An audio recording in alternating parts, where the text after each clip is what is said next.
오늘 너 죽고 나 죽자. 당장 주소 불러. 내가 지금 당장 가서 니년 머리채 다 뽑아버릴 줄 알아. 수화기 너머로 들려오는 시어머니의 악에 바친 고함 소리. 명절에 코빼기도 안 비추고 시할아버지 제사까지 안 간다는 말 한마디에 시어머니는 이성을 잃으셨습니다. 길길이 날뛰는 그 목소리에 저는 오히려 웃음이 나는 걸 간신히 참았어요. 평생 저를 쥐잡듯 잡던 시어머니가 오늘이야말로 제 손바닥 안에서 놀아날 차례였으니까요. 저는 떨리는 목소리를 연기하며 천천히 주소를 불렀습니다. 하지만 그 주소는 바로 남편과 딴살림을 차린 것도 모자라 임신까지 한 상간녀의 집이었죠. 문을 열고 나온 건 며느리가 아니라 배가 남산만한 낯선 여자와 러닝셔츠 바람의 아들. 그 충격적인 삼자대면의 현장. 과연 그 집에서는 어떤 비명과 곡소리가 오갔을까요? 시작하기 전에 좋아요 버튼 꾹 눌러주세요. 여러분들 하루에 축복이 가득하길 기원합니다. 결혼이라는 게 도대체 뭘까요? 저는 지난 7년이라는 시간 동안 그 답을 찾으려고 무던히도 애를 썼던 것 같아요. 사랑해서 결혼했지만 살다 보니 사랑보다는 의리로 또 아이들을 키워야 한다는 책임감으로 버티는 게 결혼 생활인가 싶었거든요. 저는 남부럽지 않게 직장 생활도 잘하고 두 아이도 똑소리 나게 키우는 평범한 워킹맘이에요. 남편과는 불타는 사랑은 아니었어도 거친 세상을 함께 헤쳐나가는 전우애 같은 게 있다고 믿었죠. 우리는 맞벌이 부부로서 서로의 고충을 이해하고 가정을 지키는 파트너라고 생각했으니까요. 그런데 10년도 채우지 못한 결혼 6년 차가 되면서부터 제 믿음에 조금씩 금이 가기 시작하더라고요. 시작은 남편의 잦은 야근과 회식이었어요. 회사 일이 바빠졌다는 핑계로 밤늦게 들어오는 날이 많아지더니 급기야 주말까지 반납하고 밖으로 나돌기 시작했거든요. 처음에는 회사 일이 힘들어서 스트레스를 풀 곳이 필요한가 보다 하고 이해하려고 노력했어요. 가정을 위해 밖에서 고생하는 남편이 안쓰러워 보약까지 지어 먹이며 내조에 힘썼죠. 하지만 남편의 외출은 단순한 스트레스 해소가 아니었습니다. 어느 날부터인가 회사 조기 축구회에 가입했다며 주말 아침마다 새벽같이 일어나 나갈 채비를 하더라고요. 건강을 챙기겠다는 사람을 말릴 수도 없고 운동이라도 하면 활력이 생기겠지 싶어 그러라고 했어요. 그런데 그게 문제의 시작이 될 줄은 그때는 정말 꿈에도 몰랐네요. 보통 조기 축구라고 하면 아침 일찍 나가서 공 좀 차고 점심때쯤이면 들어와서 쉬는 게 정상이잖아요. 그런데 남편은 해가 뜰 때 나가서 해가 다 지고 나서야 집에 들어오는 날이 반복됐어요. 하루 종일 축구만 하냐고 물어보면 회원들끼리 밥 먹고 사우나 가고 당구까지 치고 오느라 늦었다고 둘러대더라고요. 독박 육아에 지친 제가 주말만이라도 아이들과 좀 놀아주면 안 되냐고 사정을 해도 남편은 들은 척도 안 했어요. 오히려 사회생활을 하려면 인맥 관리가 중요하다며 저를 속 좁은 여자 취급하며 화를 내더라고요. 그때 알았어야 했어요. 이 결혼 생활의 균형이 이미 무너지고 있다는 걸요. 단순히 운동을 좋아하는 게 아니라 가정에서 도피하고 싶어 한다는 걸 눈치챘어야 했는데 저는 너무 어리석게도 남편을 믿었던 거죠. 어느 화창한 주말 아침이었어요. 아이들이 아빠랑 놀이공원에 가고 싶다고 일주일 내내 노래를 불렀거든요. 저는 남편이 나가기 전에 아이들 핑계를 대서라도 붙잡아 보려고 했어요. 남편은 거울 앞에 서서 운동복 매무새를 다듬느라 정신이 없더라고요. 저는 아이들 아침밥을 챙겨주다 말고 남편에게 다가가 조심스럽게 말을 꺼냈습니다. 여보, 오늘 애들이 놀이공원 가고 싶다고 난리인데 축구 좀 일찍 끝내고 오면 안 돼? 남편은 제 말이 끝나기도 전에 인상을 팍 쓰며 거울 속에 자신에게만 집중한 채 대꾸했습니다. 야, 너는 내가 일주일 내내 회사에서 시달리다가 주말에 겨우 숨 좀 쉬겠다는데 그게 그렇게 꼴보기 싫으냐? 그리고 축구 끝나고 회식 있어. 일찍 못 와. 저는 섭섭한 마음에 울컥했지만 아이들이 보고 있어서 꾹 참고 다시 한번 좋게 타이르듯 말했습니다. 누가 가지 말래? 애들이 아빠랑 놀고 싶어 하니까 점심때까지만 들어오라는 거지. 당신 지난주에도 하루 종일 없었잖아. 남편은 신경질적으로 향수를 뿌리며 저를 노려보더군요. 운동하러 간다는 사람이 진한 향수 냄새를 풍기는 게 순간 묘하게 거슬렸어요. 아, 진짜 숨 막혀서 못 살겠네. 내가 밖에서 놀아? 다 인맥 쌓고 사회생활하는 거야. 잔소리 좀 그만해. 남편은 현관문을 쾅 닫고 나가버렸고 저는 멍하니 닫힌 문만 바라보고 서 있었어요. 아이들은 아빠가 화를 내며 나가니까 겁을 먹었는지 밥 먹던 숟가락을 내려놓고 제 눈치만 보고 있더라고요. 그 모습을 보는데 가슴 한구석이 꽉 막힌 것처럼 답답하고 서러워서 눈물이 핑 돌았어요. 제가 남편에게 바라는 건 큰 게 아닌데 그저 따뜻한 말 한마디, 아이들과 잠깐이라도 눈을 맞추며 웃어주는 아빠의 모습, 그거 하나였거든요. 그저 그거 하나면 됐는데 남편은 저와 아이들을 귀찮은 존재로 여기며 밖으로만 나돌았죠. 그날 밤도 남편은 자정이 다 되어서야 들어왔어요. 운동을 하고 왔다면서 얼굴은 뽀얗고 옷에서는 섬유 유연제 냄새와 섞인 낯선 향기가 났죠. 그런데 남편은 콧노래까지 흥얼거리며 기분이 아주 좋아 보이더라고요. 소파에 앉아 TV를 보고 있던 제가 쳐다보자 남편은 흠칫 놀라며 괜히 헛기침을 했어요. 앉았어? 피곤하다며 먼저 자지. 남편은 제 시선을 피하며 황급히 방으로 들어가려고 했어요. 저는 그 뒷모습을 보며 물었죠. 운동했다면서 땀 냄새가 하나도 안 나네? 사우나 다녀왔어? 남편은 방문을 열다 말고 멈칫하더니 과장된 몸짓으로 어깨를 으쓱해 보이더군요. 회원들이랑 땀 빼고 왔지. 아, 개운하다. 나 피곤해서 먼저 잘게. 남편은 도망치듯 방으로 들어가 문을 닫아버렸어요. 그 순간 제 머릿속에서 경고등이 켜지는 것 같은 느낌이 들었어요. 여자의 직감이라는 게 참 무서운 거라더니 저에게도 그런 순간이 찾아온 거죠. 생각해보면 이상한 점이 한두 가지가 아니었어요.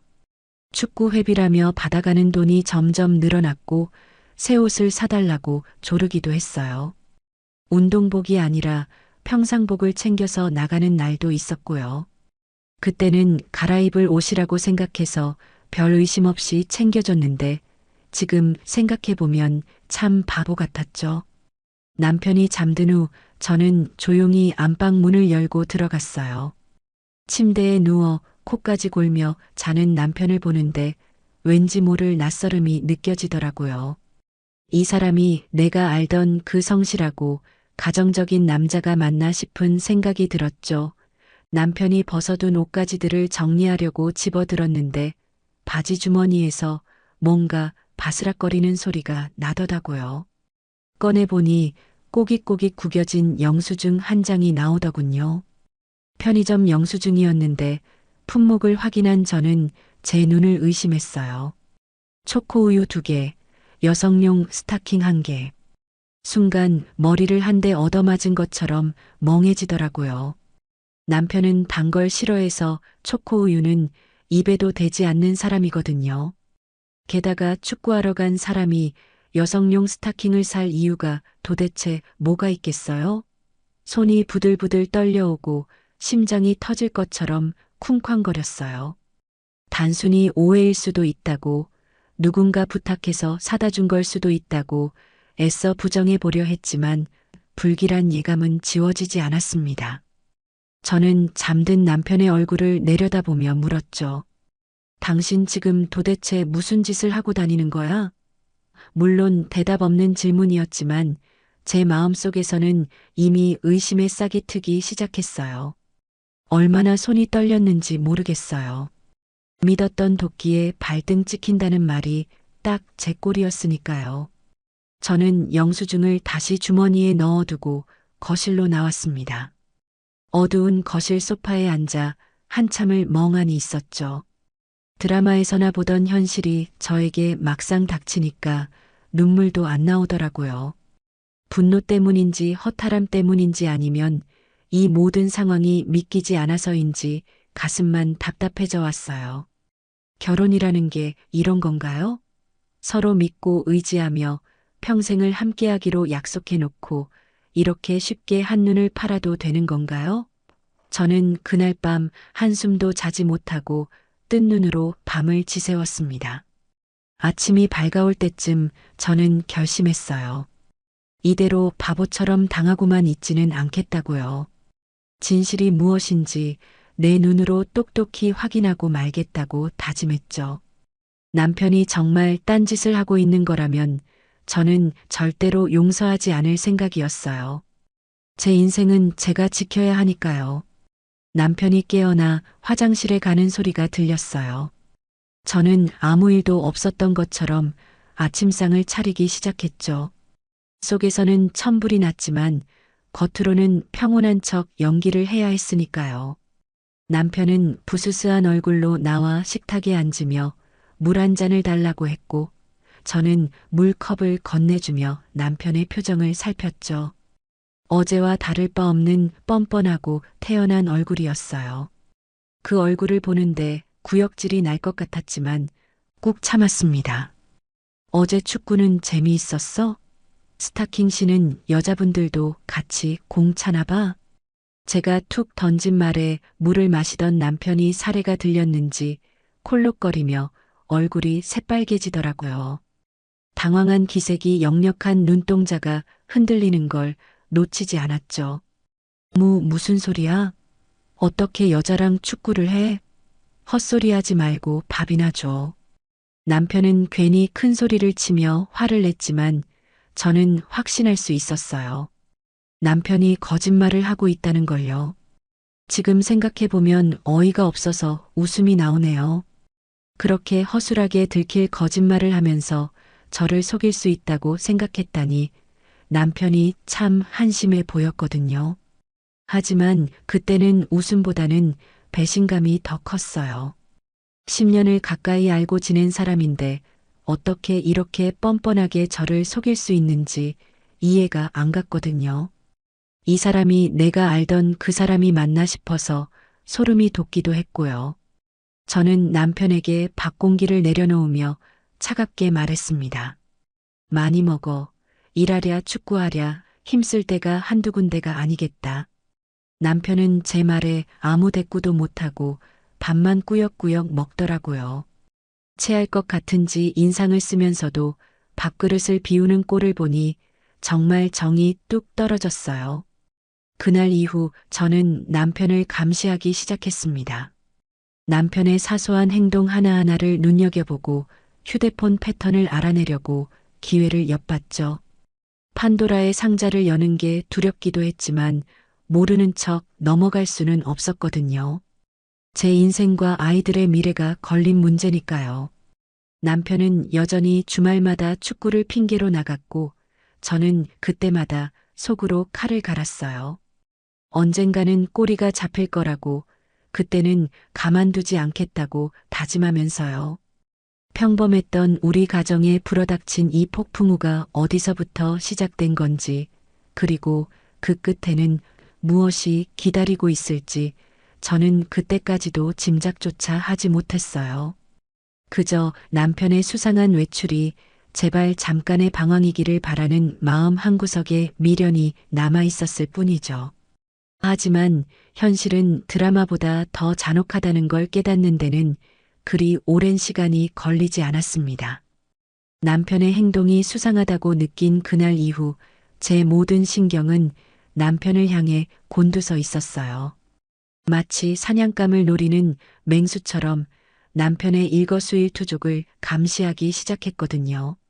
그러던 어느 날 남편의 차에 아들 짐을 가지러 내려갔다가 조수석 문을 여는 순간 등골이 서늘해지는 기분을 느꼈습니다. 평소라면 반듯하게 세워져 있어야 할 조수석 시트가 뒤로 젖혀져 있었거든요. 가족 말고는 남편 차에 탈 사람이 없는데 누가 이렇게 시트를 젖혀놓고 탔을까 의문이 들더라고요. 순간 제 머릿속을 스치는 불길한 생각에 손이 떨려왔지만 애써 침착하려고 노력하며 내비게이션 검색 기록을 열어봤습니다. 평소 칠칠맞고 털털한 성격의 남편이라 생각했는데 검색 기록이 싹 지워져 있더라고요. 분명 주말마다 축구장을 간다고 했으면서 왜 검색 기록을 지워야 했을까요? 이상한 점은 그뿐만이 아니었어요. 혹시나 하는 마음에 블랙박스를 확인하려고 전원을 켰는데 메모리 카드가 아예 빠져 있었습니다. 마치 자신의 행적을 지우기 위해 작정한 것처럼 모든 흔적이 깨끗하게 사라져 있었던 거죠. 심장이 쿵쿵 뛰고 머릿속이 하얘지는데 당장이라도 남편에게 달려가 따지고 싶은 걸 억지로 참아야 했습니다. 증거가 없으면 오히려 의처증 환자 취급을 당할 게 뻔했으니까요. 집으로 돌아와서도 남편의 행동을 유심히 지켜봤는데 정말 가관이더라고요. 예전에는 거실 테이블에 아무렇게나 던져두던 휴대폰을 이제는 마치 보물 단지라도 되는 양 애지중지하며 몸에서 떼어놓지 않았어요. 화장실에 갈 때도 샤워를 할 때도 휴대폰을 꼭 챙겨 들어갔고 잠잘 때는 베개 밑에 숨겨두거나 뒤집어 놓기 일쑤였죠. 무슨 국가 기밀이라도 들어있는 것처럼 철통 보안을 유지하는 꼴을 보니 기가 막히고 코웃음만 났어요. 제가 뭐라도 물어보려고 다가가면 화들짝 놀라며 화면을 꺼버리는 모습이 얼마나 수상하던지 정말 미치겠더라고요. 그러다 결정적인 기회가 찾아왔습니다. 남편이 회사 회식이라며 잔뜩 취해서 들어온 날이었어요. 평소 같으면 잔소리를 퍼부었겠지만 그날은 왠지 모르게 기회다 싶었죠. 남편은 인사불성이 되어 거실 소파에 쓰러지듯 잠들었고 저는 잠든 남편의 지문으로 잠겨있는 휴대폰 잠금을 풀었습니다. 판도라의 상자가 열리는 순간이었죠. 떨리는 손으로 통화 목록과 문자 메시지를 확인했는데 온통 박 부장님이라는 이름으로 도배가 되어 있더라고요. 회사 상사라고 하기에는 연락 빈도가 너무 잦아서 의아해하며 대화 내용을 눌러봤습니다. 그리고 저는 제 눈을 의심할 수밖에 없었어요. 부장님이라는 호칭과는 전혀 어울리지 않는 낯 뜨거운 애정 표현들이 화면 가득 채워져 있었거든요. 자기야, 오늘 정말 즐거웠어. 벌써 보고 싶어 죽겠어. 사랑해, 내 사랑. 대화 내용을 읽어 내려가는데 구역질이 올라오고 피가 거꾸로 솟는 것 같았습니다. 남편이 상간녀의 이름을 회사 사람인 척 철저하게 위장해 저장해 두었다는 사실을 알게 되었을 때 느꼈던 그 배신감은 말로 다 표현할 수가 없네요. 상대는 말투나 쓰는 이모티콘을 봤을 때 꽤 젊은 여자 같았어요. 나이 차이가 많이 나는 여자와 바람난 주제에 이런저런 핑계를 대며 저를 기만하고 있었다니 어이가 없어서 웃음이 나오더군요. 그동안 야근이다 회식이다 하며 늦었던 게 다 이 여자랑 놀아나느라 그랬던 거였죠. 저는 당장이라도 남편을 깨워 뺨이라도 한 대 갈기고 싶었지만 꾹 참았습니다. 저는 남편의 휴대폰 화면을 제 핸드폰으로 낱낱이 찍어두었습니다. 그리고 휴대폰도 원래 있던 자리에 돌려놓았죠. 밤새 한숨도 못 자고 뜬 눈으로 지새우며 복수의 칼날을 갈았습니다. 다음 날 아침 남편은 아무것도 모른 채 부스스하게 일어나 해장국을 찾더라고요. 속이 쓰리다며 징징거리는 꼴을 보니 국그릇을 엎어버리고 싶었지만 태연하게 밥상을 차려줬습니다. 그리고는 아무렇지 않은 척 물었죠. 어제 회식은 재미있었어? 박 부장님이랑 늦게까지 마셨나 보네. 제 말에 남편은 흠칫 놀라며 숟가락을 멈추더니 눈동자를 굴리며 대답했어요. 어, 뭐 그렇지. 부장님이 말이 많으셔서 늦었어. 아, 머리야. 천연덕스럽게 거짓말을 하는 모습을 보는데 소름이 끼치더군요. 저는 속으로 비웃으며 다시 한번 쐐기를 박았습니다. 주말에는 또 축구하러 가? 이번 주는 애들이랑 좀 놀아주지. 남편은 기다렸다는 듯이 손사래를 치며 정색을 했어요. 이번 주는 중요한 경기가 있어서 빠지면 안 돼. 내가 주장이라서 꼭 가야 된다고. 갔다 와서 놀아줄게. 뻔뻔한 거짓말에 기가 찼지만 알겠다며 순순히 보내주는 척했습니다. 그리고 주말이 되자 남편은 축구복을 챙겨 입고 콧노래까지 흥얼거리며 현관을 나섰어요. 남편이 나가자마자 저는 친한 친구에게 전화를 걸어 사정을 이야기하고 도움을 요청했습니다. 친구는 제 이야기를 듣고 길길이 날뛰며 당장 잡으러 가자고 흥분했지만 저는 차분하게 아이들을 친정에 맡기고 친구 차를 타고 남편을 뒤쫓기로 했어요. 제 차는 남편이 알아볼 수도 있으니까요. 남편의 차는 예상대로 축구장이 아닌 전혀 다른 방향으로 향했습니다. 익숙한 동네를 벗어나 낯선 주택가 골목으로 들어서더니 어느 빌라 앞에 멈춰 서더라고요. 잠시 후 빌라 입구에서 화려하게 차려입은 젊은 여자가 나왔고 남편은 차에서 내려 그 여자에게 달려가 차 문을 열어주더군요. 마치 공주님을 모시듯 애지중지하는 꼴을 보니 헛구역질이 나올 뻔했어요.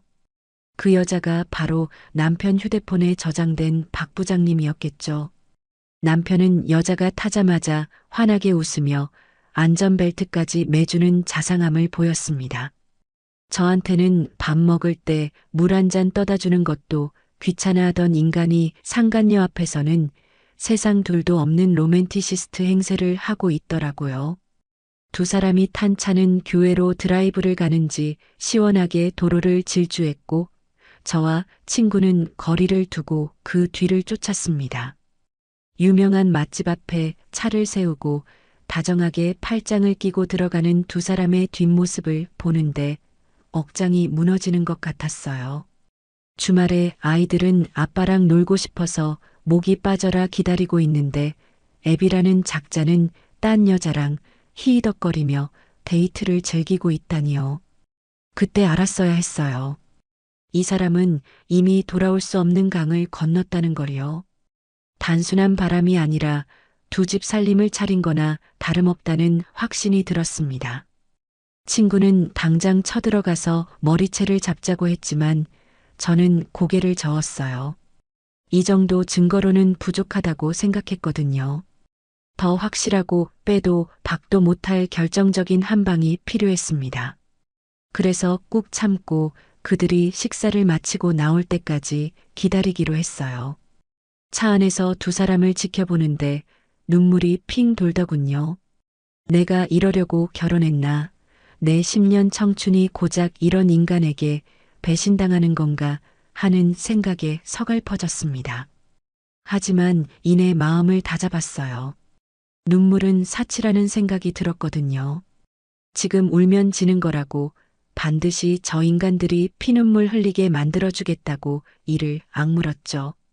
식당에서 나온 두 사람은 다시 차를 타고 어디론가 향했고 도착한 곳은 전망 좋은 카페였어요. 서로 입을 맞추고 껴안고 난리도 아니더군요. 마치 세상에 둘만 사는 연인처럼 행복해 보이는 모습을 카메라에 담으면서 저는 싸늘하게 식어가는 제 심장을 느꼈습니다. 남편과 상간녀의 데이트는 해가 질 무렵까지 계속됐어요. 차 안에서 친구랑 빵 쪼가리로 배를 채우며 그 둘을 지켜보는데 속에서 천불이 나더라고요. 친구는 옆에서 저 미친 것들이 쌍으로 아주 지랄을 떤다며 거친 욕설을 뱉어댔지만 저는 오히려 차분해졌어요. 이제 분노를 넘어선 어떤 경지에 도달한 기분이었거든요. 저녁 식사까지 마치고 나온 두 사람은 마치 신혼부부처럼 다정하게 팔짱을 끼고 차에 올랐습니다. 도착한 곳은 교외의 한적한 모텔촌이었어요. 설마 했는데 정말 숙박업소로 들어가는 걸 보고 나니 헛웃음이 나오더라고요.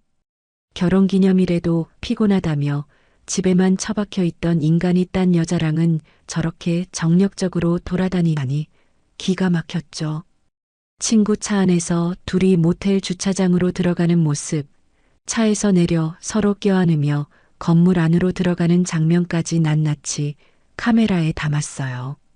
손이 떨려서 제대로 찍히고 있는 건지 확인하며 셔터를 눌러대는데 심장이 터질 것 같았지만 꾹 참았어요. 이게 바로 제가 원하던 결정적인 한 방이었으니까요. 증거는 충분했어요. 이제 더 이상 볼 것도 없었죠.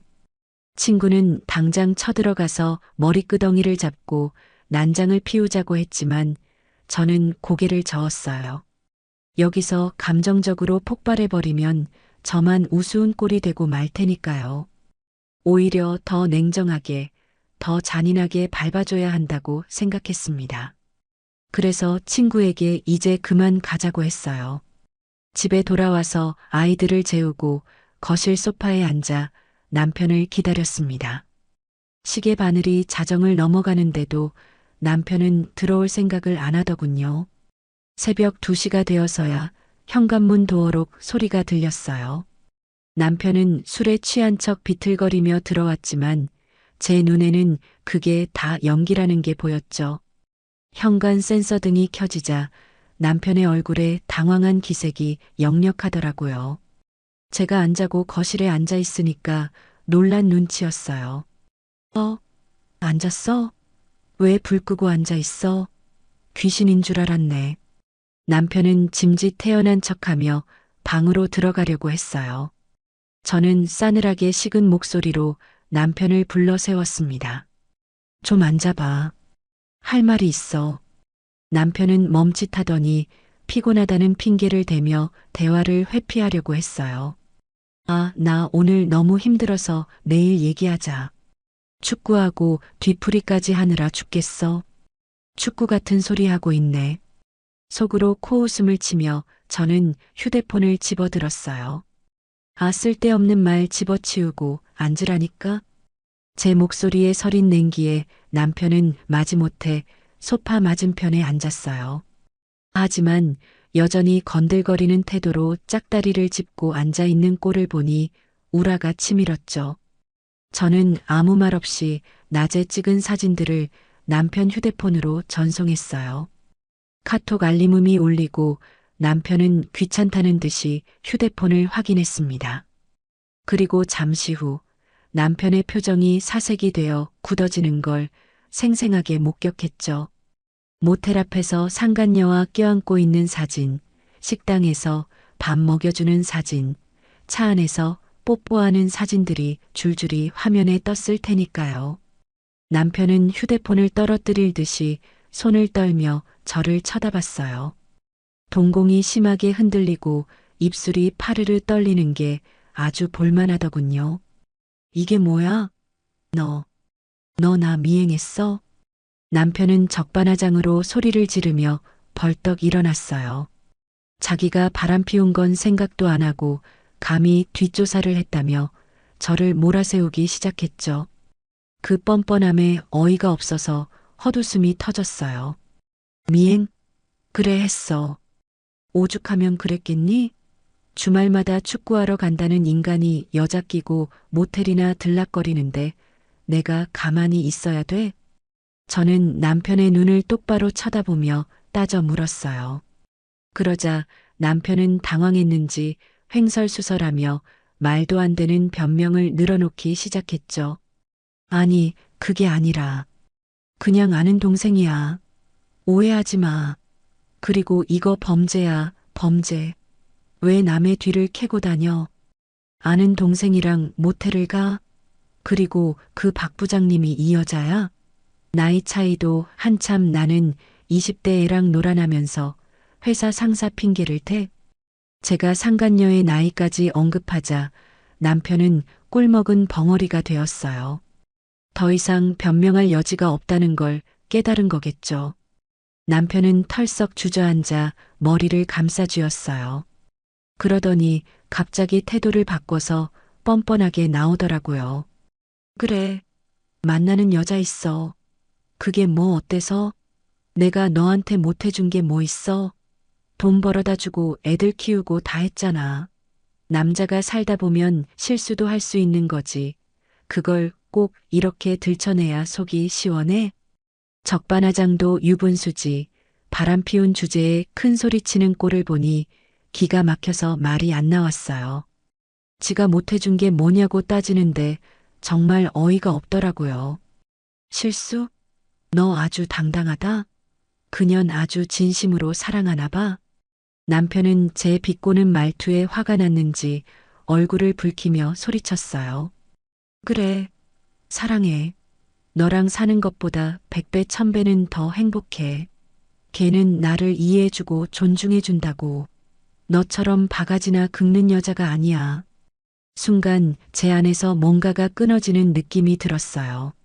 10년을 함께 산 아내 앞에서 딴 여자를 사랑한다고 고백하는 꼴이라니. 정말 미치겠더라고요. 분노와 배신감에 몸이 부들부들 떨렸지만 저는 최대한 침착하게 대꾸했어요. 그래, 그렇게 사랑하면 이혼해줄게. 대신 조건이 있어. 남편은 이혼이라는 말에 눈이 번쩍 뜨이는 것 같았어요. 하지만 제가 조건을 걸자 다시 경계하는 눈빛을 보였죠. 조건? 무슨 조건? 그 여자 데려와. 내 눈앞에서 삼자대면하고 확실하게 끝내자고. 어떤 년인지 얼굴이나 좀 보자. 제 말에 남편은 펄쩍 뛰며 결사반대를 외쳤어요. 안 돼. 절대 안 돼. 걔는 지금 안정이 필요한 상태란 말이야. 너 만나면 충격받아서 큰일 나. 안정이 필요하다니 그게 무슨 개소리인가 싶어서 쏘아붙였어요. 안정? 유부남하고 바람 피운 년이 무슨 안정이 필요해? 임신이라도 했니? 제가 툭 던진 말에 남편은 얼굴이 하얗게 질리며 아무 말도 못하더라고요. 그 반응을 보고 저는 직감했죠. 설마 했던 일이 현실이 되었다는 걸요. 설마 진짜 임신이라도 한 거야? 빨리 말해. 제 싸늘한 목소리에 남편은 고개를 푹 숙이며 기어들어가는 목소리로 대답했어요. 5개월 됐어. 그러니까 제발. 걔는 건드리지 마. 내가 다 잘못했어. 이혼만 해줘. 아이를 위해서라도 제발 부탁할게. 남편은 무릎까지 꿇고 빌기 시작했어요.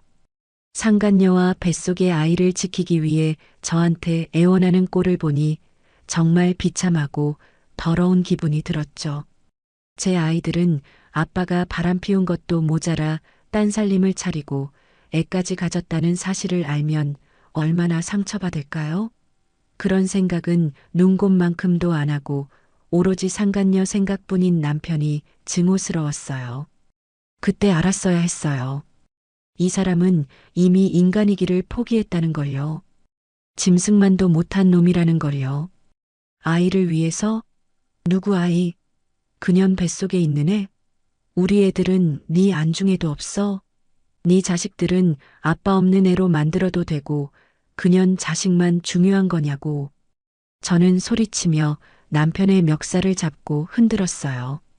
남편은 아무 말도 못하고 처분만 기다리는 죄인처럼 고개를 숙이고 있었죠. 하지만 저는 절대 쉽게 물러날 생각이 없었어요. 이대로 곱게 이혼해주면 저들만 행복하게 잘 먹고 잘 살 텐데 그 꼴은 죽어도 못 보겠더라고요. 그래서 저는 남편의 귀에 대고 나지막하게 속삭였습니다. 꿈깨. 절대 이혼 안 해줘. 네가 밖에서 낳아온 자식 평생 호적에 못 올리게 할 거야. 사생아로 살게 할 거라고. 어디 한번 끝까지 가보자. 제 말에 남편은 공포에 질린 눈으로 저를 쳐다봤어요. 마치 악마를 본 듯한 표정이었죠. 하지만 저는 그 표정이 꽤 마음에 들었어요. 이제 시작이었으니까요. 지옥이 어떤 곳인지 똑똑히 보여주겠다고 다짐하며 저는 싸늘하게 웃어 보였습니다. 남편은 덜덜 떨며 제 바짓가랑이를 붙잡고 매달렸지만 저는 가차없이 뿌리치고 방으로 들어와 문을 잠가버렸어요. 그날 밤 거실에서는 남편의 흐느끼는 소리가 들려왔지만 저는 눈 하나 깜짝하지 않고 침대에 누워 잠을 청했습니다. 눈물은 이미 말라버렸고 남은 건 차가운 복수심 뿐이었으니까요. 상간녀가 임신했다는 사실이 오히려 저에게는 좋은 무기가 될 거라는 생각이 들었어요. 그 아이를 볼모로 잡고 남편과 상간녀를 쥐락펴락할 수 있을 테니까요. 상간녀가 임신까지 했다는 사실에 충격을 받았지만 저는 절대 곱게 이혼해주지 않기로 결심했습니다. 유책 배우자인 남편은 먼저 이혼 소송을 걸 수 없다는 점을 이용하여 남편을 괴롭히기로 했어요. 제가 이혼을 해주지 않으면 상간녀가 낳은 아이는 남편의 호적에 올릴 수 없다는 사실을 알게 되었기 때문이었죠. 남편이 밖에서 낳아온 자식은 혼인 중에 출생자가 아니므로 인지 청구를 해야 하는데 본처인 제가 동의해주지 않으면 호적에 올리는 게 쉽지 않거든요. 물론 법적으로 강제인지 청구를 할 수도 있겠지만 그 과정이 복잡하고 시간도 오래 걸리니까요. 게다가 남편이 유부남인 줄 알고 만난 상간녀가 낳은 아이라면 더더욱 사회적 지탄을 받을 테니 쉽게 나서지 못할 거라는 계산이 섰습니다. 남편은 태어날 아이가 무슨 죄가 있냐며 사정했지만 저는 상간녀 애만 네 애냐며 우리 아이들을 아빠 없는 애로 만들 수 없다며 거절했습니다. 야, 너 진짜 너무하다. 뱃속에 있는 애가 무슨 죄야? 태어나면 호적에는 올려줘야 할 거 아니야. 제발 부탁이다. 이혼만 해줘. 남편은 제 바짓가랑이를 붙잡고 애원했지만 저는 차갑게 뿌리쳤어요. 누가 죄가 있대? 죄는 네가 지었지. 그리고 그년이 지었지. 뻔히 임자 있는 남자한테 꼬리치고 애까지 가진 주제에 어디서 감히 호적 타령이야? 꿈깨. 내 눈에 흙이 들어가기 전에는 절대 안 돼. 제 말에 남편은 얼굴이 붉어지며 씩씩거렸지만 더 이상 할 말이 없는지 입을 다물었어요. 분노와 억울함이 가득한 눈으로 저를 노려보는데 그 꼴이 아주 볼만하더라고요. 저는 그 눈빛을 똑바로 받아치며 비웃어줬습니다. 왜? 억울해? 그럼 소송 걸어보시던가. 유책 배우자는 이혼 청구도 못한다는 거 몰라? 변호사 사서 알아봐. 아마 다들 안 된다고 할걸? 남편은 제 말에 말문이 막혔는지 주먹만 꽉 쥐고 부들부들 떨었어요. 말이 통하지 않자 화를 내더니 짐을 싸서 상간녀의 집으로 가출해버렸습니다. 남편이 짐을 바리바리 싸서 나가는 뒷모습을 보는데 묘한 해방감이 느껴지더라고요. 마치 알터니가 빠진 것처럼 시원하면서도 한편으로는 씁쓸한 기분이 들었어요. 10년을 함께 산 남편이 딴 여자랑 살겠다고 집을 나가는 꼴이라니 인생 참 허무하다 싶었죠. 하지만 슬퍼하고 있을 시간은 없었어요. 남편이 나가버리자 오히려 집안은 평화로워졌고 저는 아이들과 함께 여유로운 생활을 즐겼습니다. 저는 남편 없이도 아이들을 잘 키울 수 있다는 자신감을 가지며 미래를 위해 열심히 일하고 돈을 모았어요. 그동안 남편 뒷바라지하느라 소홀했던 제 자신에게 투자도 하고 아이들과 더 많은 시간을 보내려고 노력했죠. 주말이면 아이들과 가까운 공원에 놀러 가거나 맛있는 것도 사 먹으러 다녔어요. 아이들도 처음에는 아빠를 찾았지만 시간이 지나자 엄마와의 생활에 적응하며 잘 지냈습니다. 엄마, 아빠는 언제 와? 출장 갔어? 첫째가 물어볼 때마다 가슴이 철렁했지만 저는 웃으며 대답해줬어요. 응, 아빠 회사 일이 바빠서 당분간 못 올 거야. 대신 엄마랑 재미있게 놀자. 아이들은 아직 어려서 그런지 제 말을 곧이곧대로 믿어줬고 아빠 빈자리를 크게 느끼지 않는 것 같아서 다행이었어요. 오히려 엄마와 싸우며 눈치 주던 아빠가 없으니까 더 좋아하는 눈치더라고요. 그 모습을 보면서 남편이 얼마나 가정에 소홀했는지 다시 한번 깨닫게 되었죠. 하지만 그 덕분에 아이들이 상처를 덜 받고 적응할 수 있었던 것 같기도 해요. 저는 그렇게 아이들과 평화로운 나날을 보내며 이혼 준비를 차근차근 해나갔습니다. 남편이 제 발로 걸어 나갔으니 위자료 청구 소송을 할 때 유리한 고지를 선점할 수 있겠다는 생각이 들었거든요. 가정을 버리고 딴 여자와 살림을 차린 증거는 차고 넘쳤으니까요. 변호사를 만나 상담도 받고 재산 분할에 대해서도 알아봤습니다. 남편 명의로 된 재산이 얼마나 있는지 파악하고 양육권과 친권 문제도 미리 준비해 두었어요. 남편은 상간녀와 희희낙낙하며 행복한 꿈을 꾸고 있을지 모르겠지만 저는 그 꿈을 산산조각 낼 준비를 하고 있었던 거죠. 그러던 어느 날 남편에게서 전화가 왔습니다. 집을 나간 지 2달 만이었어요.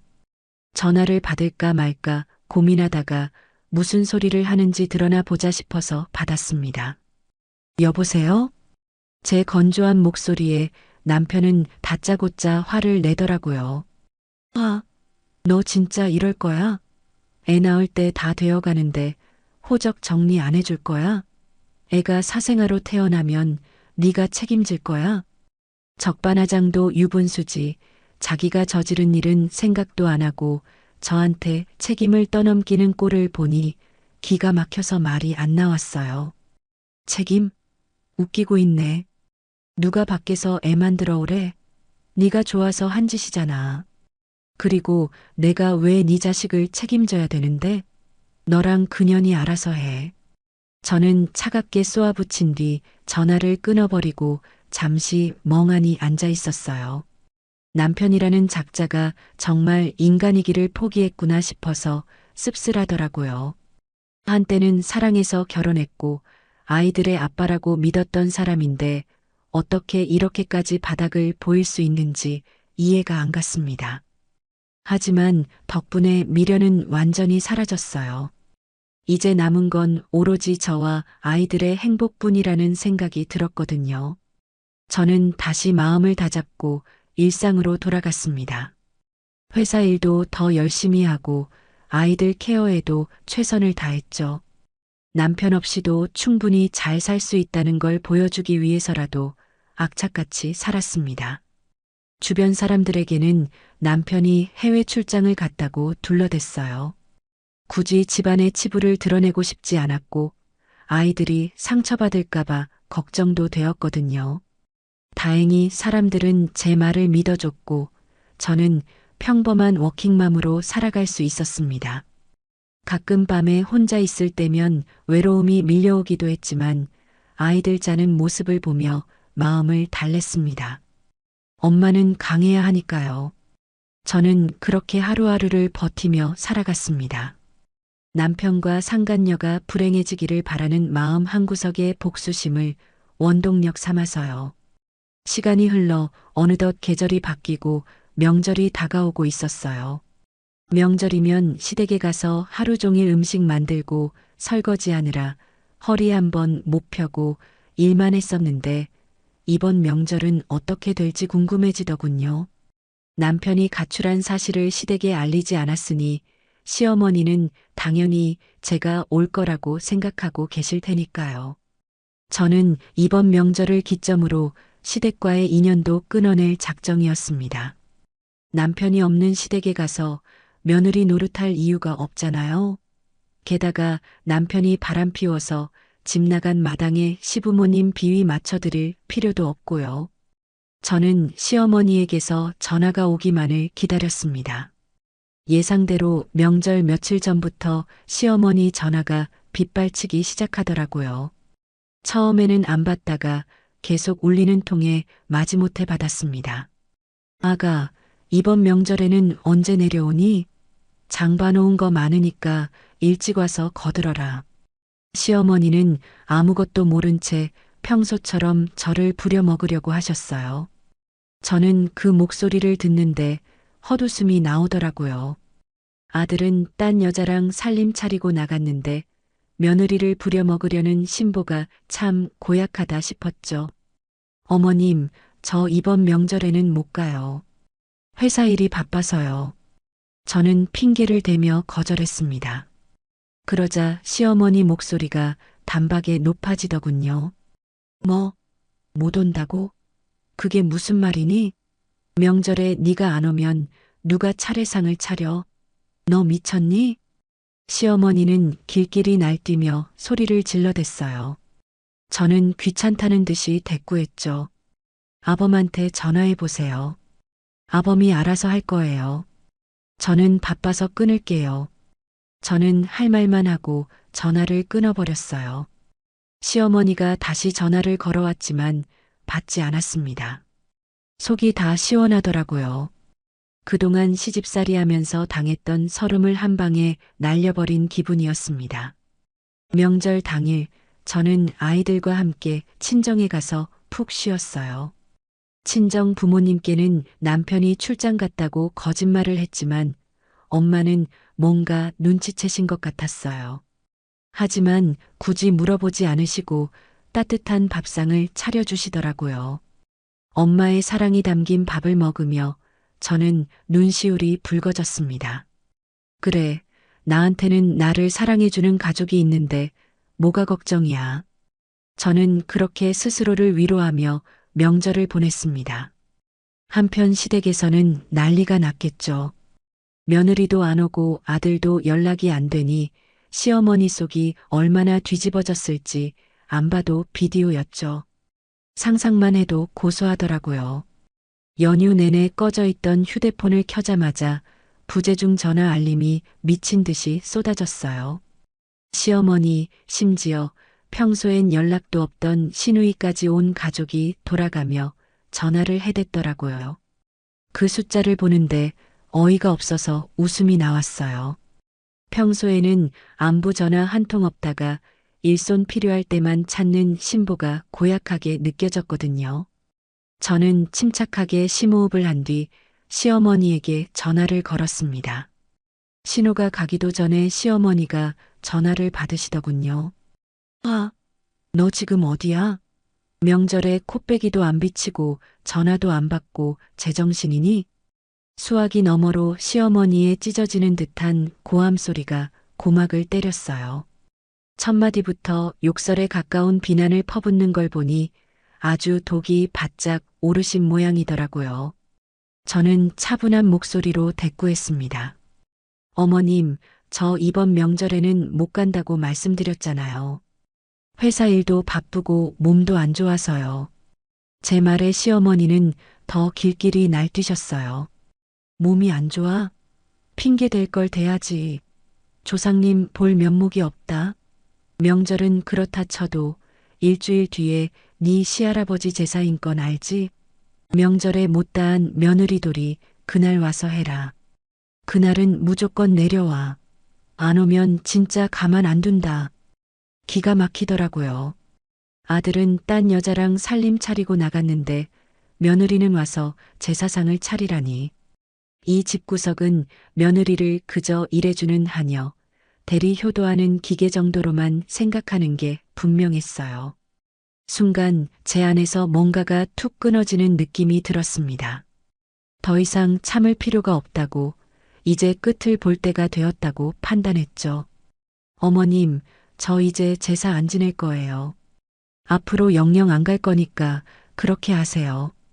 제 폭탄 선언에 시어머니는 잠시 말을 잇지 못하시더니 숨 넘어가는 소리를 내셨어요. 안 와? 너 지금 뭐라고 했니? 미쳤어? 돌았어? 네, 미쳤나 봐요.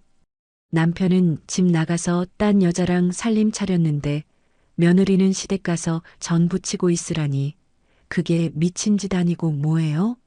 저 그 짓 이제 안 해요. 제가 쏘아붙이자 시어머니는 충격을 받으셨는지 한동안 아무 말도 없으셨어요.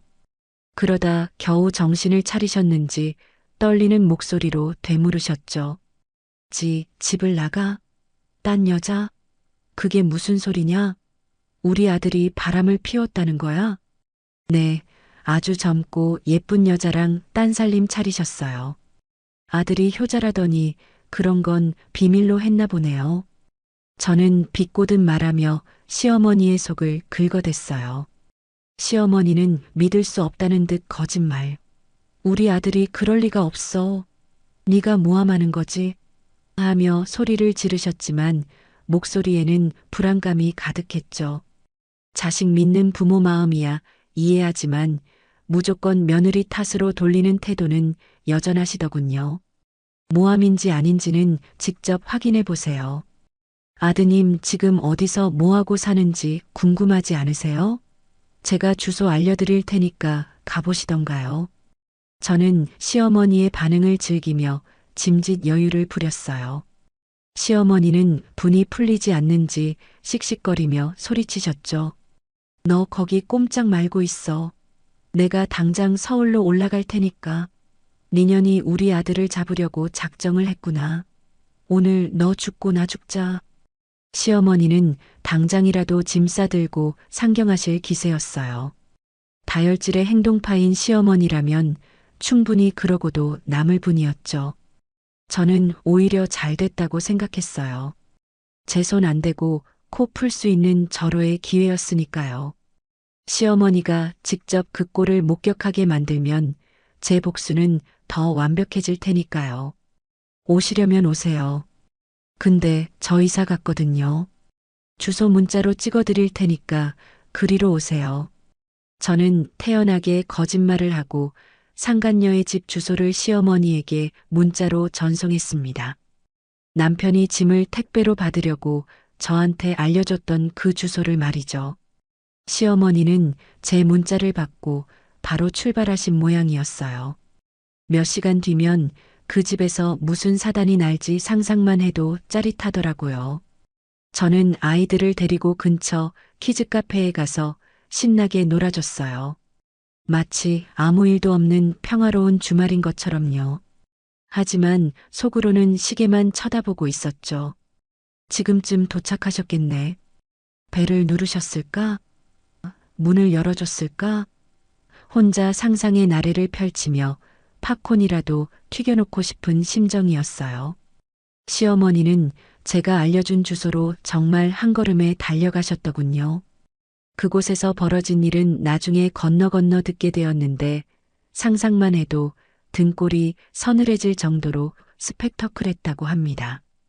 시어머니는 아파트 초인종을 누르며 애미야, 문 열어라 하고 고래고래 소리를 지르셨대요. 그런데 문을 연 건 며느리가 아니라 배가 남산만하게 부른 낯선 여자였으니 얼마나 놀라셨겠어요? 순간 잘못 찾아왔나 싶어 주소를 다시 확인하려던 찰나 집안에서 누구야? 하며 나오는 아들의 목소리를 듣고 만 거죠. 현관 앞에 떡하니 서 있는 만삭의 여자와 러닝셔츠 차림으로 나온 아들, 그리고 그 뒤로 보이는 신혼 살림 같은 집안 풍경. 이 모든 상황을 한눈에 파악한 시어머니는 그 자리에서 아이고 맙소사 하며 뒷목을 잡고 쓰러지셨다고 해요. 평소 건강을 자신하던 분이었지만 아들의 배신과 충격적인 불륜 현장을 목격하고는 버틸 재간이 없으셨던 거죠. 응급실에 실려간 시어머니는 한동안 의식을 찾지 못하다가 겨우 눈을 뜨셨다고 하는데 깨어나자마자 하신 첫마디가 그년 데려와 였다고 하니 그 기세가 정말 대단하다 싶었어요. 저녁이 되자 제 휴대폰이 다시 울리기 시작했습니다. 예상대로 남편의 전화였죠. 아마 시어머니가 들이닥치고 난리가 난 모양이었어요. 저는 일부러 전화를 받지 않았습니다. 부재중 전화가 수십 통 찍히고 문자가 쇄도하더라고요. 너 미쳤어? 엄마한테 여기 주소를 알려주면 어떡해? 엄마 쓰러지셨어. 빨리 와서 수습해. 너 진짜 죽고 싶어? 당장 전화 받아. 남편의 다급하고 분노에 찬 문자를 보며 저는 쾌재를 불렀습니다. 꼴 좋다. 아주 생쇼를 하는구나. 저는 콧노래를 흥얼거리며 문자 하나하나를 음미하듯 읽어내려갔어요. 시어머니가 만삭인 상간녀와 동거 중인 아들을 보고 얼마나 기가 막히셨을까요? 하늘처럼 믿었던 아들이 딴 여자랑 살림 차리고 배불러 있는 꼴을 봤으니 혈압이 오르고도 남았겠죠. 저는 밤늦게까지 남편의 연락을 무시하다가 아이들이 잠든 후에야 슬그머니 전화를 걸었습니다. 남편은 받자마자 고래고래 소리를 질러댔어요. 아, 너 제정신이야? 어떻게 엄마한테 여기를 알려줘? 엄마 쓰러져서 응급실 갔다고. 어머, 그래. 많이 놀라셨나 보네. 며느리 도리하라고 난리시길래 새며느리한테 효도 받으시라고 친절하게 알려드린 건데 왜 화를 내? 저는 최대한 얄밉게 대꾸했어요. 남편은 분에 못 이겨 씩씩거리며 말을 더듬더군요. 어떻게 사람이 이래? 아니, 넌 사람도 아니야. 우리 엄마가 무슨 죄가 있다고. 죄? 며느리 알기를 우습게 알고 평생 종처럼 부려먹으려고 했잖아. 이제 그 대가를 치르는 거야. 억울하면 네가 병간호 해드려 수고해. 저는 싸늘하게 쏘아붙이고 전화를 끊어버렸어요. 속이 다 후련하더라고요. 그동안 쌓였던 채증이 싹 내려가는 기분이었어요. 시어머니가 쓰러지셨다는 말에 조금 찜찜하긴 했지만 어차피 자업자득이라고 생각하니 금세 마음이 편해졌습니다.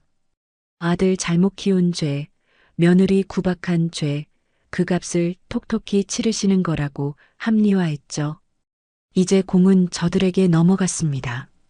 시어머니는 아들의 배신에 치를 떨 것이고 상간녀는 시어머니의 등살에 시달리게 될 테니까요. 남편은 그 사이에서 샌드위치 신세가 되어 죽을 마시겠죠. 저는 그저 강 건너 불구경하듯 지켜보기만 하면 되는 거였어요. 이보다 더 완벽한 복수가 어디 있겠어요? 다음 날 아침 모르는 번호로 전화가 왔어요. 받아보니 병원 간호사였는데 시어머니가 저를 찾으신다고 하더군요. 보호자가 필요하다면서요. 저는 단호하게 말했습니다. 저는 그분 보호자 아니에요. 아드님한테 연락하세요. 그리고 다시는 저한테 전화하지 마세요. 전화를 끊고 나서 저는 생각했어요. 아직도 정신 못 차리셨나 보네. 내가 가서 병수발이라도 들 줄 아셨나? 정말 뻔뻔함의 극치였어요. 자기가 쓰러졌으니 며느리가 와서 간호해야 한다고 생각하는 그 사고방식이 소름 끼치도록 싫었습니다. 저는 이제 더 이상 그 집안의 며느리가 아니었어요. 남편과는 서류 정리는 안 됐지만 이미 남남이나 다름없는 사이였으니까요. 그날 오후 퇴근하고 집에 오니 현관 앞에 낯익은 신발이 놓여 있더군요. 남편의 구두였어요. 집 비밀번호를 바꾸지 않은 제 실수였죠. 문을 열고 들어가니 남편이 거실 소파에 앉아 고개를 푹 숙이고 있더라고요. 몇 달 사이에 폭삭 늙어버린 듯한 모습이었어요. 저를 보자마자 벌떡 일어나더니 다가오려고 하더군요. 저는 현관에서 신발도 벗지 않은 채 싸늘하게 노려봤습니다. 나가. 당장.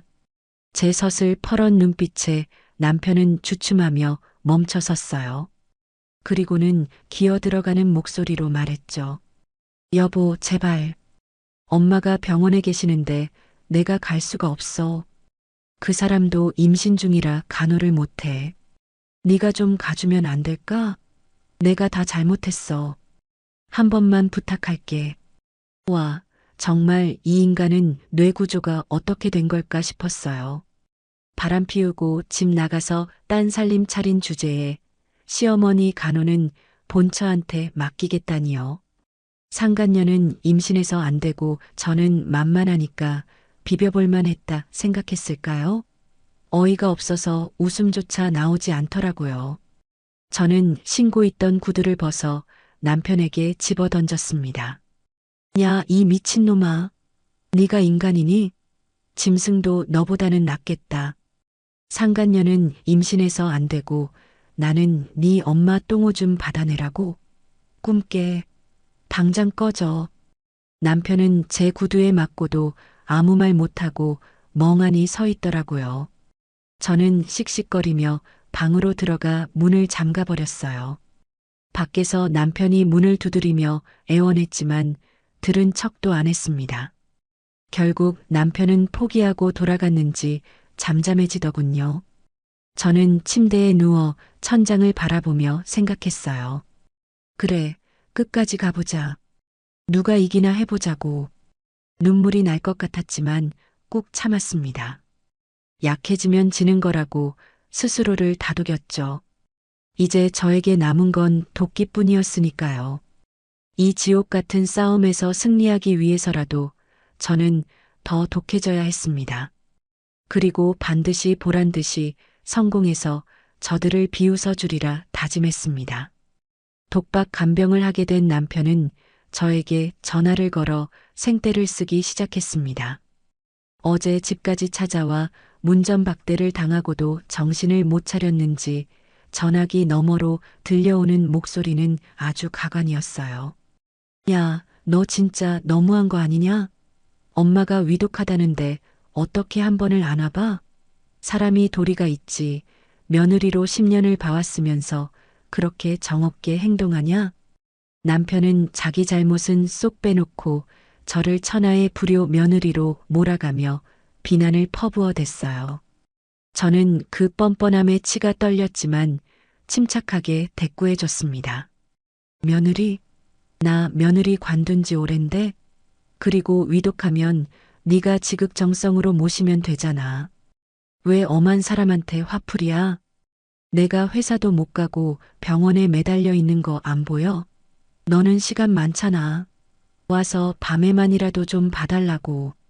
회사 핑계를 대는 꼴을 보니 기가 차서 헛웃음이 나오더라고요. 딴 살림 차릴 시간은 있고 어머니 간병할 시간은 없는 걸까요? 내가 왜 네 엄마 병수발을 들어? 그리고 그 잘난 네 세컨녀는 뭐하니? 며느리 노릇하고 싶어서 안달난 거 아니었어? 이참에 점수 좀 따라고 해. 제가 상간녀 이야기를 꺼내자 남편은 말문이 막혔는지 씩씩거리기만 하더군요. 상간녀가 병원에 오면 시어머니가 가만히 계시겠어요? 링거 줄이라도 뽑아서 던질 기세일 텐데 감히 데려올 엄두도 못 내고 있는 거겠죠. 저는 남편의 답답한 속을 긁어주며 전화를 끊어버렸어요. 수십 통의 부재중 전화가 찍히는 걸 보며 저는 차가운 미소를 지었습니다. 이제 시작일 뿐이라고. 당신들이 겪을 고통은 내 지난 10년의 세월에 비하면 아무것도 아니라고 속으로 되뇌면서요. 다음 날 모르는 번호로 전화가 와서 받아보니 시어머니였어요. 정신이 좀 드셨는지 쩌렁쩌렁한 목소리는 아니었지만 여전히 가시가 돋친 말투였죠. 저는 심호흡을 한 번 하고 전화를 받았습니다. 여보세요. 너 일부러 그랬지? 나 엿먹으라고 그 주소 알려준 거지?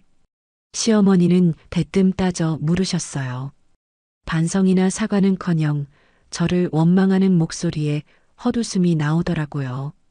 자기가 아들 단속 못한 건 생각 안 하고 며느리 탓만 하는 그 못된 신보는 죽어서도 못 고칠 것 같았어요.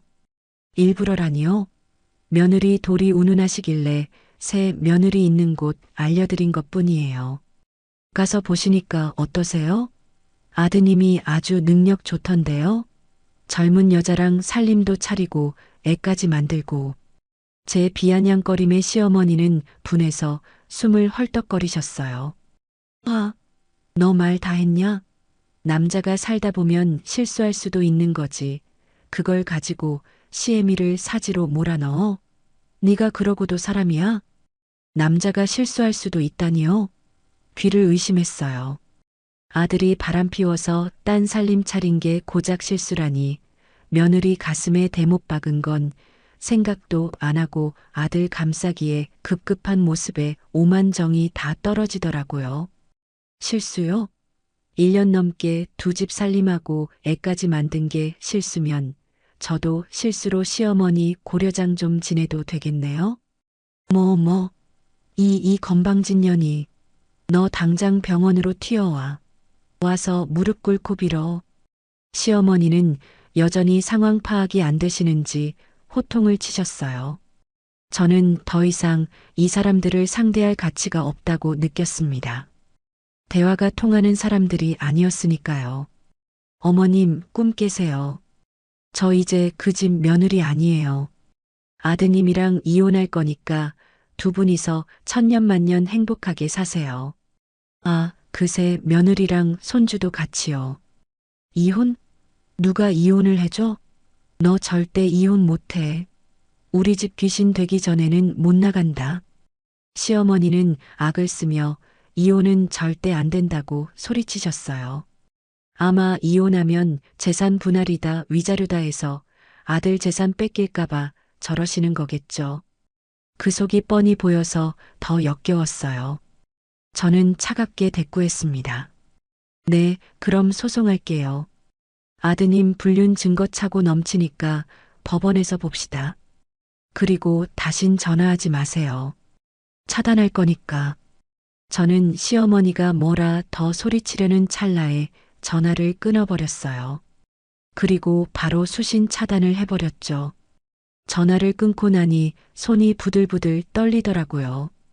분노 때문인지 아니면 그동안 참아왔던 서름이 터져서인지 가슴이 먹먹해졌어요. 하지만 이내 마음을 다잡았습니다. 여기서 약해지면 안 된다고 저들에게 보란 듯이 잘 사는 모습을 보여줘야 한다고 다짐했죠. 며칠 뒤 남편에게서 다시 연락이 왔어요. 이번에는 문자가 아니라 카카오톡으로 장문의 메시지를 보냈더군요. 내용을 읽어보니 가관이었어요. 시어머니가 퇴원하셨는데 거동이 불편하셔서 당분간 우리 집에서 모셔야겠다는 통보였죠. 상간년의 집은 좁고 불편해서 안 된다나 뭐라나. 정말 끝까지 이기적이고 뻔뻔한 인간들이었어요. 저는 답장도 하지 않고 무시해버렸습니다. 집 비밀번호는 이미 바꿔버린 지 오래였으니까요. 퇴근하고 집에 오니 현관문 앞에 시어머니와 남편이 짐 보따리를 들고 서 있더라고요. 비밀번호가 바뀌어서 못 들어가고 복도에서 기다리고 있었던 모양이에요. 저를 보자마자 시어머니는 지팡이를 휘두르며 소리치셨어요. 아, 문 안 열고 뭐해? 시애미 밖에 세워두고 잘하는 짓이다. 남편은 옆에서 눈치를 보며 쭈뼛거리고 있었고요. 저는 기가 막혀서 팔짱을 끼고 그들을 내려다봤습니다. 여기가 어디라고 오셨어요? 남의 집에. 남의 집? 이게 왜 남의 집이야? 내 아들 명의로 된 집인데. 시어머니는 당당하게 소유권을 주장하셨어요.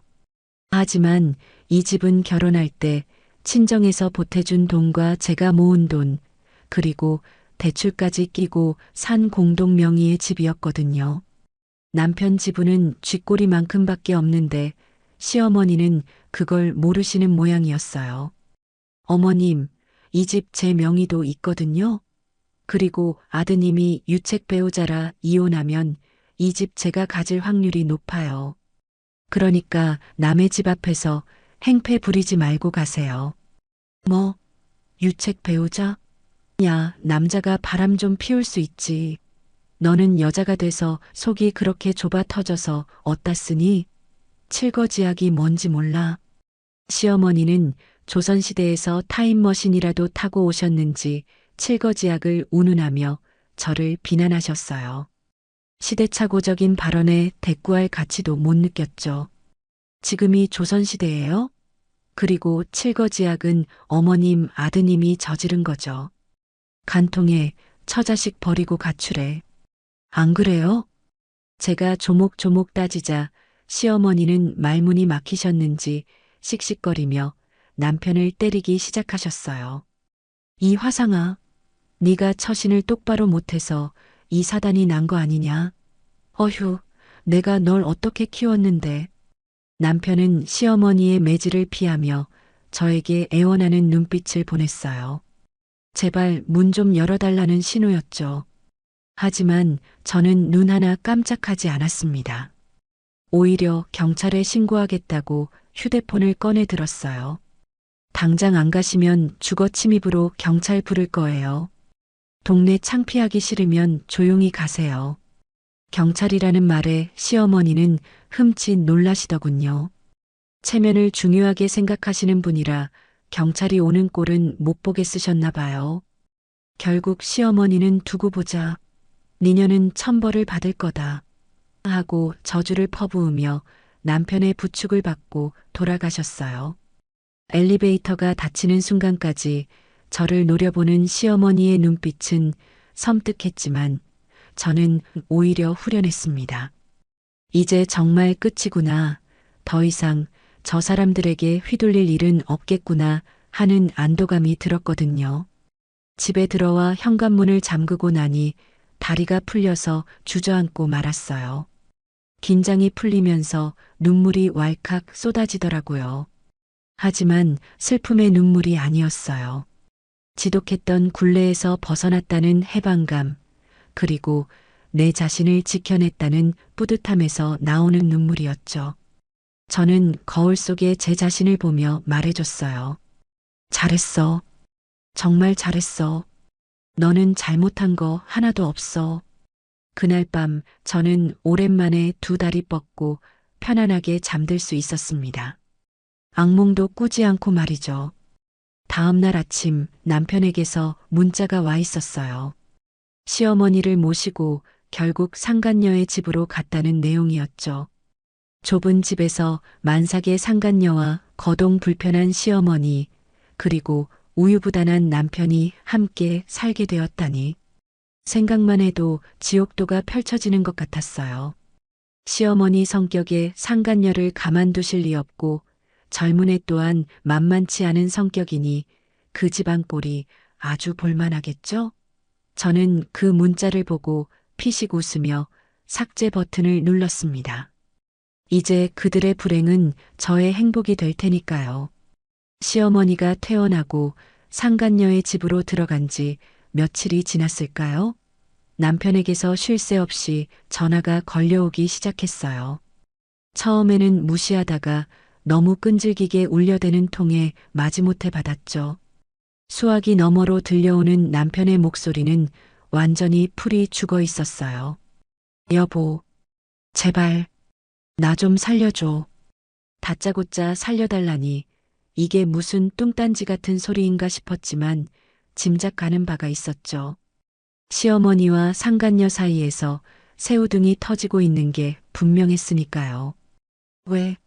네 사랑하는 상간녀랑 오순도순 잘 살고 있는 거 아니었어?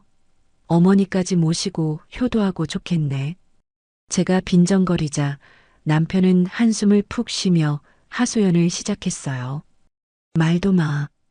엄마가 하루 종일 잔소리하고 얘는 임신해서 예민하다고 난리치고.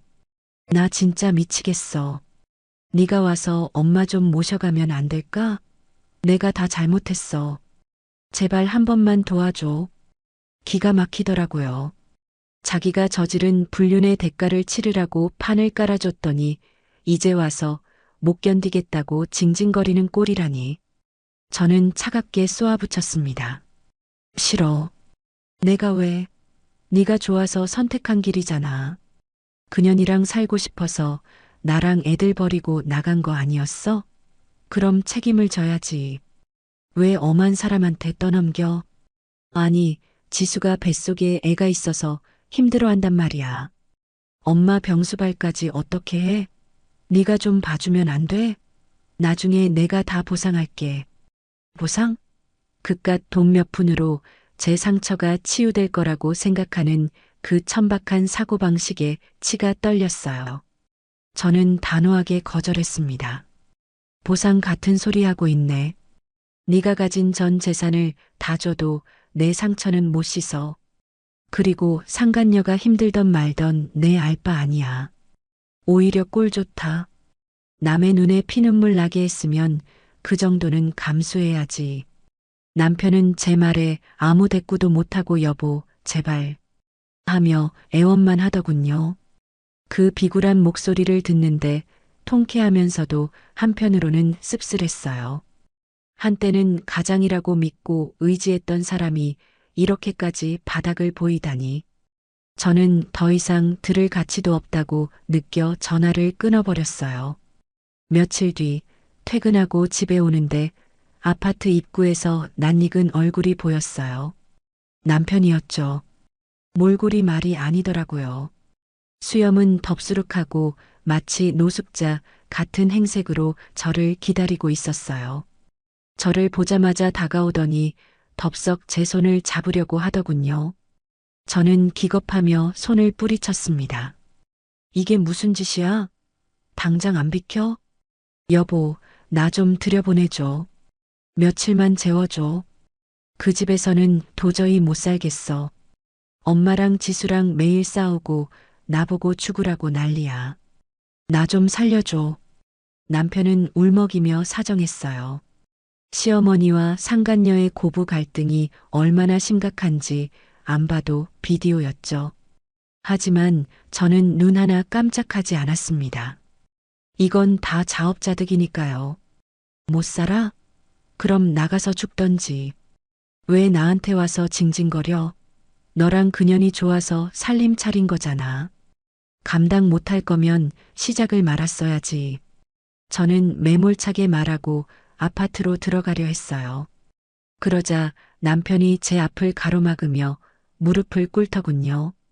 지나가는 사람들이 쳐다보는 것도 아랑곳하지 않고 말이죠. 내가 잘못했어.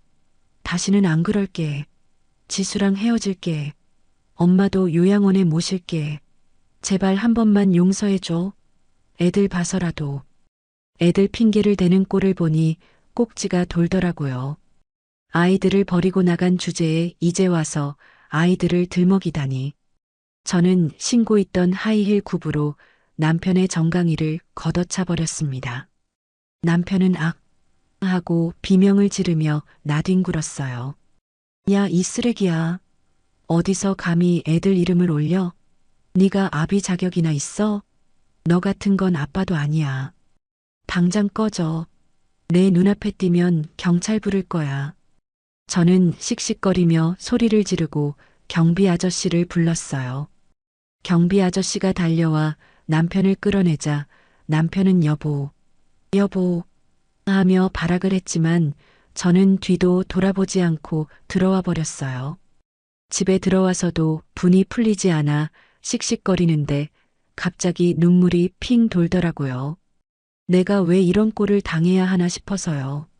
하지만 이내 마음을 다잡았습니다. 약해지면 안 된다고, 저 인간들이 파멸하는 꼴을 끝까지 지켜봐야 한다고 다짐했죠. 그 후로도 남편과 상간녀의 연락은 끊이지 않았어요. 상간녀가 직접 저에게 전화를 걸어온 적도 있었죠. 뻔뻔하게도 아이를 호적에 올려달라고 요구하더군요. 언니, 저 김지수인데요. 오빠랑 이혼 좀 해주세요. 애가 곧 나오는데 아빠 없는 애로 만들 순 없잖아요. 같은 여자로서 이해 좀 해주세요. 언니라는 호칭에 헛웃음이 나왔어요. 누가 네 언니냐고 따지고 싶었지만 꾹 참고 받아쳤습니다. 누구신데 언니라고 하세요? 그리고 남의 남편 뺏어서 애까지 가진 주제에 무슨 낯짝으로 전화를 해? 너 제정신이니? 말 함부로 하지 마세요. 오빠는 저만 사랑한다고 했어요. 언니랑은 껍데기뿐인 부부라고 했다고요. 그러니까 쿨하게 놔주세요. 적반하장도 유분수지 아주 당당하게 나오더군요. 사랑 타령하는 꼴이 우습지도 않았어요. 그래, 그렇게 사랑하면 네 호적에 올려. 미혼모 자녀로 올리면 되잖아. 왜 굳이 내 남편 호적에 올리려고 난리야? 유부남인 거 알고 만났으면 그 정도는 각오했어야지. 뭐라고요? 미혼모? 아, 너 진짜 악질이다. 애한테 무슨 죄가 있다고 그래. 상간녀는 흥분해서 반말까지 하며 소리를 질러댔어요. 저는 그 반응을 즐기며 여유롭게 대꾸했죠. 죄는 네가 지었지. 그리고 네 뱃속의 애는 불륜의 증거물일 뿐이야. 어디서 감히 죄 없는 척 피해자 코스프레를 해? 평생 상간녀 꼬리표 달고 살아봐. 그게 네 운명이니까. 저는 상간녀의 속을 뒤집어 놓고 전화를 끊어버렸어요. 그리고 바로 차단했죠. 속이 다 시원하더라고요. 그동안 당했던 서름을 말로 갚아주는 기분이었어요. 시간이 흘러 상간녀가 출산을 했다는 소식을 들었어요. 남편은 저에게 다시 연락해 제발 이혼해달라고 아이 출생 신고만 하게 해달라고 빌기 시작했죠. 하지만 저는 끝까지 무시했습니다. 법적으로 혼인 관계가 유지되는 한 남편의 혼외자는 인지 청구를 거치지 않으면 호적에 올릴 수 없으니까요. 그리고 인지 청구를 하려면 유전자 검사도 해야 하고 복잡한 절차를 거쳐야 하는데 제가 이혼을 해주지 않으면 그 과정이 순탄치 않거든요. 결국 상간녀는 출생신고 기한 때문에 아이를 자신의 성을 따서 미혼모의 자녀로 신고할 수밖에 없었다고 해요. 나중에 남편이 인지 신고를 하면 성분 변경 신청을 통해 남편의 성으로 바꿀 수는 있겠지만 호적에는 영원히 혼외자라는 기록이 남게 되는 거죠. 그 사실을 알고 남편과 상간녀가 얼마나 절망했을지 상상만 해도 고소하더라고요. 이제 때가 되었다고 생각했습니다. 남편과 상간녀를 처절하게 밟아줬으니 이제 제 인생을 찾을 차례였죠. 저는 변호사를 선임하여 남편에게 이혼 소송을 걸고 위자료와 재산 분할을 청구했습니다. 남편이 유책 배우자였기에 소송은 제게 유리하게 흘러갔어요. 남편의 외도 증거는 차고 넘쳤고 가출해서 상간녀와 동거한 정황들까지 모두 제출했으니까요. 법원은 남편에게 위자료 5천만 원과 재산 분할로 살던 아파트를 저에게 넘기라는 판결을 내렸습니다. 양육권과 친권은 당연히 제가 가져왔고요. 남편은 판결에 불복해 항소하겠다고 날뛰었지만 변호사 비용도 없고 증거도 명백해서 승산이 없다는 걸 알고 포기했죠. 결국 저는 남편과 이혼하고 아이들과 함께 살던 집을 지키며 경제적인 보상까지 확실하게 받아냈습니다. 상간녀에게도 위자료 청구 소송을 걸어 승소했고요. 물론 상간녀는 돈이 없다며 배째라 식으로 나왔지만 저는 급여 압류까지 걸어가며 끝까지 받아냈습니다. 돈이 문제가 아니라 괘씸해서라도 그냥 넘어갈 수 없었거든요. 소송이 끝나고 법원을 나오는데 하늘이 그렇게 맑아 보일 수가 없었어요. 마치 제 앞날을 축복해 주는 것처럼요. 지긋지긋했던 악연을 끊어내고 자유의 몸이 되었다는 사실에 가슴이 벅차오르더라고요. 저는 아이들과 함께 맛있는 저녁을 먹으며 자축 파티를 했습니다. 엄마, 오늘 무슨 날이야? 하고 묻는 아이들에게 저는 환하게 웃으며 말해줬어요. 응, 엄마가 다시 태어난 날이야. 그리고 우리 가족이 더 행복해지는 날이고.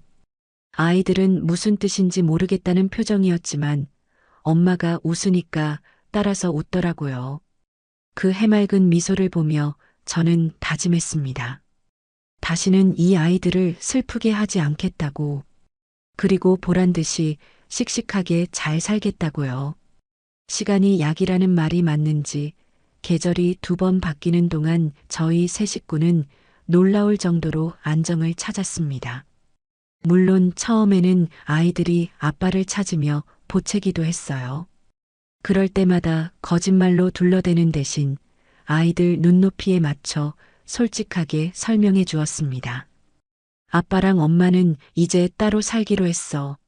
하지만 너희를 사랑하는 마음은 변함없어. 대신 엄마가 아빠 목까지 2배로 놀아줄게. 처음엔 낯설어 하던 아이들도 이제는 주말마다 엄마랑 어디 갈지 계획을 세우느라 바쁩니다. 매일 밤 술 냄새 풍기며 들어오거나 주말이면 축구하러 나가버리는 아빠보다 함께 자전거 타고 맛있는 거 먹으러 다니는 엄마가 더 좋은가 봐요. 반면에 담장 넘어 들려오는 그들의 소식은 예상대로 처참하더군요. 동리가 좁다 보니 건너 건너 소문이 들려오는데 그 내용이 아주 막장 드라마 저리 가라였습니다. 시어머니는 화병이 도져서 자리에 눕다시피 하셨는데 상간녀는 애 낳은 유세가 얼마나 심한지 손 하나 까딱 안 하고 시어머니를 하녀처럼 부려먹는다고 하더군요. 아기가 밤새 울어대서 잠도 못 주무시는 시어머니한테 어머니, 애 깨니까 코 좀 골지 마세요. 라며 소리를 꽥꽥 지른다나요? 저 산후조리 잘못해서 손목 나가면 어머니가 책임지실 거예요? 라며 배달 음식만 시켜 먹고 시어머니 카드를 긁어댄다고 하니 인과응보가 따로 없죠. 평생 며느리를 종 부리듯 하던 시어머니가 이제는 상간녀 눈치를 보며 쥐 죽은 듯 지내다가 결국 못 견디고 고향으로 야반도주 하셨다고 들었어요. 그런데 고향 집에 가셔도 돌봐줄 사람이 없으니 결국 얼마 못 버티고 요양원으로 들어가셨다고 하네요. 그토록 아끼던 아들에게 효도 한번 받지 못하고 며느리한테 쫓겨나 차디찬 요양원 신세가 되었으니 그 심정이 오죽하겠어요. 게다가 그토록 자랑스러워하던 아들은 월급 압류에 위자료 대출 갚느라 허리가 휠 지경이라 매일 술독에 빠져 산다고 합니다. 밤마다 아기 울음소리에 상간녀의 바가지 긁는 소리가 겹쳐서 집안이 아주 아수라장이라네요. 상간녀는 속아서 결혼했다. 돈도 없는 게 무슨 재혼이냐라며 이혼을 요구하고 있고 남편은 네가 꼬리쳐서 내 인생 망쳤다며 서로 탓하기 바쁘답니다. 경찰이 출동할 정도로 싸운다고 하니 사랑이라며 떠들썩하게 가정을 파탄낸 대가치고는 참 비참하죠. 그 이야기를 전해 듣는데 웃음이 나오기보다는 참 불쌍한 인생들이라는 생각이 들었어요. 사랑이라며 떠들썩하게 가정을 파탄냈으면 잘 살기라도 해야지 고작 저런 꼴을 보려고 그 난리를 쳤나 싶어서요. 어느 날 늦은 밤 모르는 번호로 전화가 와서 받았더니 익숙한 목소리가 들렸습니다. 술에 잔뜩 취한 전 남편이었죠. 차단했는데 다른 번호로 걸었더라고요. 여보, 나 너무 힘들다. 엄마는 요양원에 계시고 집구석은 지옥이고 너랑 살 때가 좋았는데 내가 미쳤었나 봐. 혀 꼬인 소리로 징징거리는 꼴을 보니 예전 같으면 마음이 약해졌을지도 모르겠어요. 하지만 지금은 그저 소음공해로밖에 안 들리더군요. 양육비나 제 날짜에 입금해. 밀리면 바로 압류 들어갈 거니까. 한 번만 더 전화하면 스토킹으로 신고한다. 저는 1초의 망설임도 없이 차갑게 쏘아붙이고 끊어버렸습니다. 전화를 끊고 나서 와인 한 잔을 따르며 생각했어요. 저 사람이 내가 10년을 함께 살았던 남자가 맞나? 내가 왜 저런 하찮은 인간 때문에 밤새 울고불고 했나 싶어서 헌웃음이 나더라고요. 이제 저에게 그는 분노의 대상조차 되지 못하는 그저 스쳐 지나간 불행한 과거의 조각일 뿐이었습니다. 저는 직장에서도 승승장구하고 있어요. 가정사가 정리되니 일에 더 집중할 수 있게 되었고 그 성과를 인정받아 팀장으로 승진까지 했거든요. 동료들은 제가 얼굴이 폈다며 무슨 좋은 일 있냐고 묻곤 해요. 그럴 때마다 저는 당당하게 말합니다. 네, 인생의 혹을 하나 떼어내니까 몸도 마음도 날아갈 것 같네요. 이제 저는 퇴근 후에 아이들과 맛있는 저녁을 먹고 주말에는 취미 생활도 즐기며 온전히 저를 위한 시간을 보냅니다. 전에는 꿈도 못 꿨던 해외여행 적금도 들었고 내년에는 아이들과 유럽으로 떠날 계획도 세우고 있어요. 누군가의 아내, 누군가의 며느리가 아닌 제 이름 석자로 살아가는 지금이 저는 너무나 행복합니다. 가끔 잠들기 전 옛날 생각에 잠길 때가 있어요. 만약 그때 남편의 외도를 모른 척하고 덮었다면 어땠을까요? 아마 저는 평생 의심과 불안 속에서 시들어갔겠죠. 아이들에게도 매일 싸우는 부모의 모습을 보여주며 정서적인 학대를 했을지도 몰라요. 용기를 내어 진실을 마주하고 과감하게 썩은 살을 도려낸 제 자신이 너무나 자랑스럽습니다. 비록 이혼녀라는 딱지가 붙었지만 그건 실패의 낙인이 아니라 제 인생을 지켜낸 훈장이라고 생각해요. 상처는 아물고 새살이 돋아나듯 저와 아이들은 더 단단해졌으니까요. 결혼이라는 게 뭘까요? 저는 오랫동안 그 답을 찾으려 헤맸지만 결국 정답은 없다는 걸 깨달았습니다. 하지만 한 가지 확실한 건 나 자신을 사랑하지 않고서는 그 누구와도 행복할 수 없다는 사실이에요. 남편을 위해, 시댁을 위해 나를 희생하는 게 미덕인 줄 알았지만 그건 착각이었습니다. 내가 행복해야 아이들도 행복하고 내 세상도 밝아진다는 걸 뼈저리게 느꼈습니다. 혹시 지금 이 순간에도 배우자의 배신이나 시댁의 갑질로 고통받고 계신 분들이 있다면 감히 말씀드리고 싶어요. 절대 참지 마세요. 당신은 소중한 사람입니다.